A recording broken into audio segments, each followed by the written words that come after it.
Okay, welcome. Okay.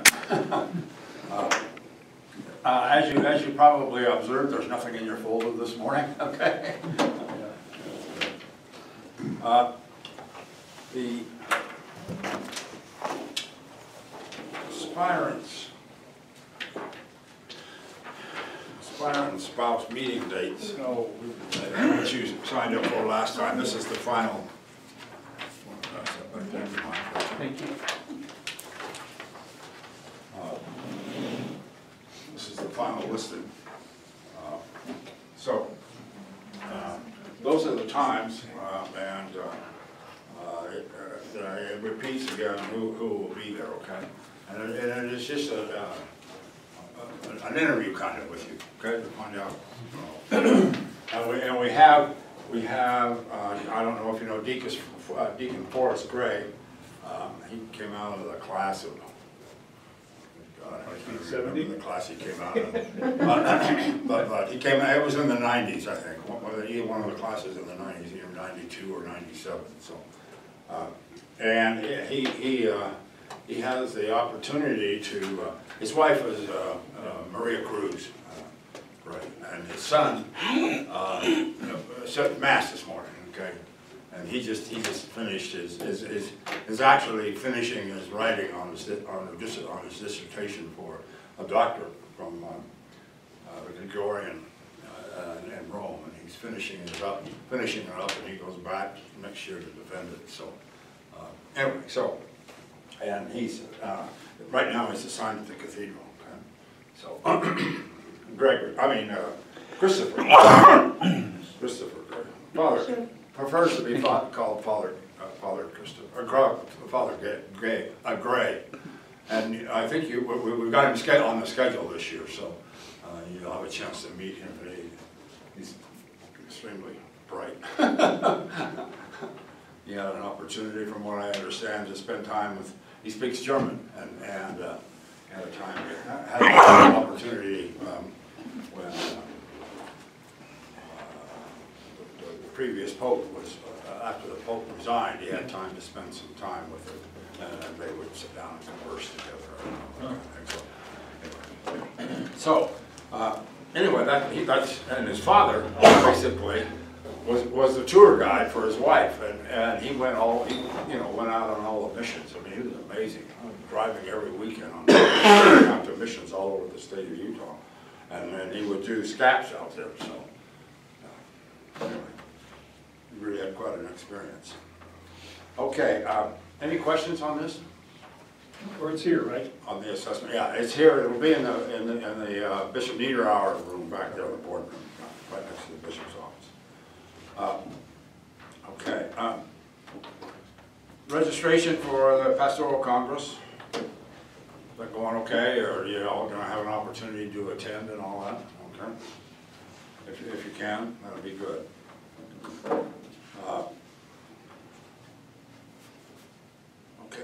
Meeting with the pastors. Hopefully you've had a chance to, or have a meeting scheduled with your pastor to sit down with them and go over the practicum and kind of get a feel for what they want you to do and all that kind of thing, okay? Got to work through that, because it officially starts October the 1st, so we won't have another session until after that, okay? So if you'll please make sure you get that done between now and then. And I have some bad news to report to you this morning. After 5.5 years of working with the diaconate formation program, Virginia Rodriguez is becoming a lawyer. She wants to become a lawyer.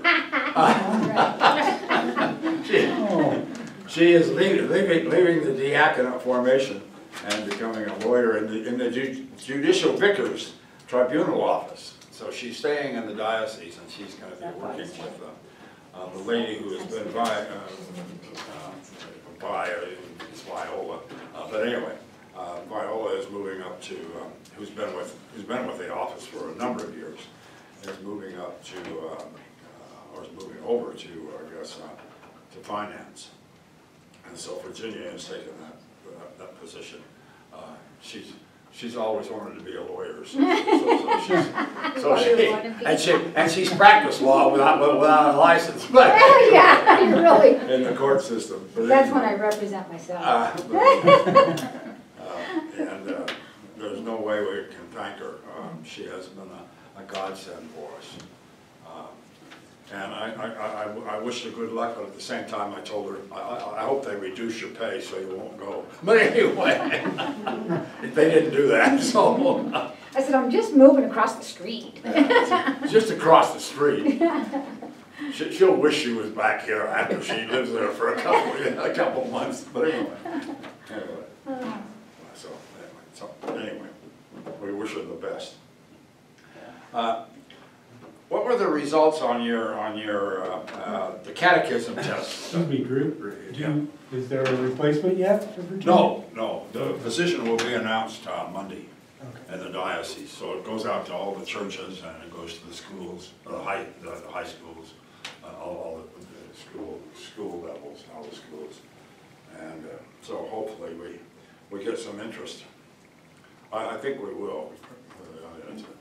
It's a nice position. Really is. Anyway, so asking the question, how were the tests? Did you all have a chance to go back and use the response? The gave back? And how many did you miss? None? Oh, come on, really?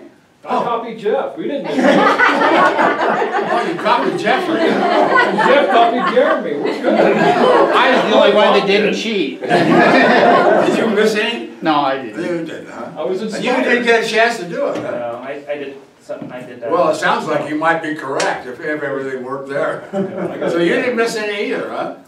I didn't have a chance to correct it. Oh, you didn't? Oh, okay. No, I really didn't.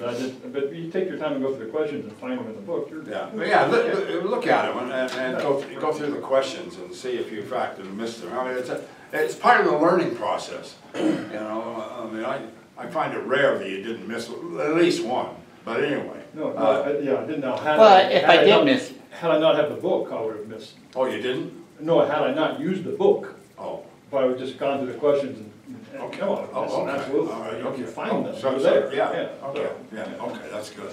That's good too, because that's as good as using the test. Okay. But you got to run through use the test to make sure you're great. I mean, use the test sheet that we give you to verify that even your interpretation is correct. Okay. Good. Okay. We talked about. I don't know if you use this guide. But like today, you look at it. If you look at it for the 16th, it has the two saints as the primary, and then it tells you to use the antiphons out of 916 on page 916, which is the Saturday. Okay, so I would use this in making your selection as far you know. We talked about not using 707. You know it's pretty well on target, okay? So you'll rarely see 707 unless it's a Sunday. Okay.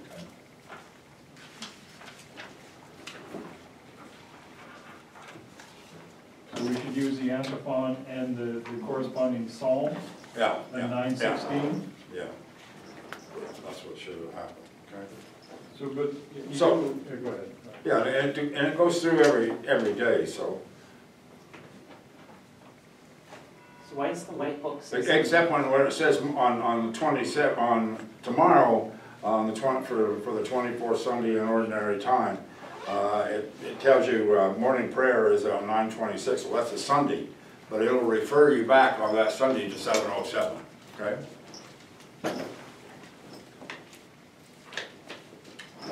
As far as the Psalms are concerned. So why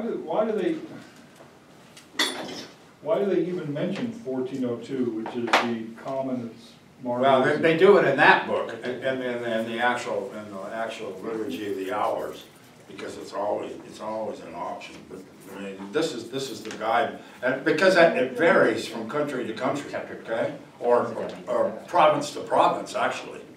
But in the United States, this is the United States one, okay? So what they've done, what the United States has done is, basically, it's the same for everybody.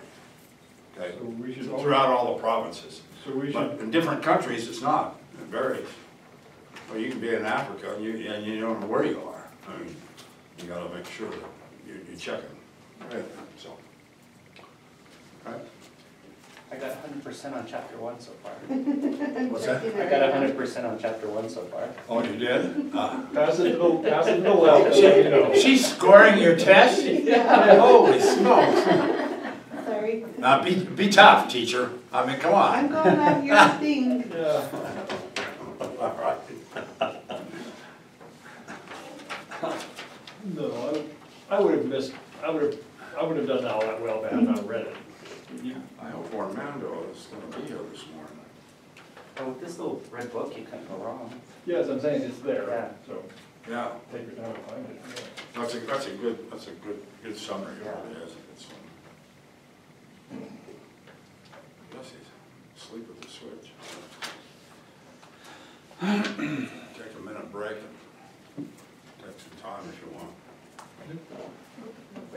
I'll correct my test. So we should always default Want me to correct to the it? antiphon page Yeah. when we do the first. Yeah, I always think default so, first and yeah, not, unless- I opted, see, I went toward the mark. Unless it's a feast day, like a local feast day, okay? Unless it's a, like Mary Magdalene, Yeah. okay? Yeah. And that's a whole different. So But Mary Magdalene is a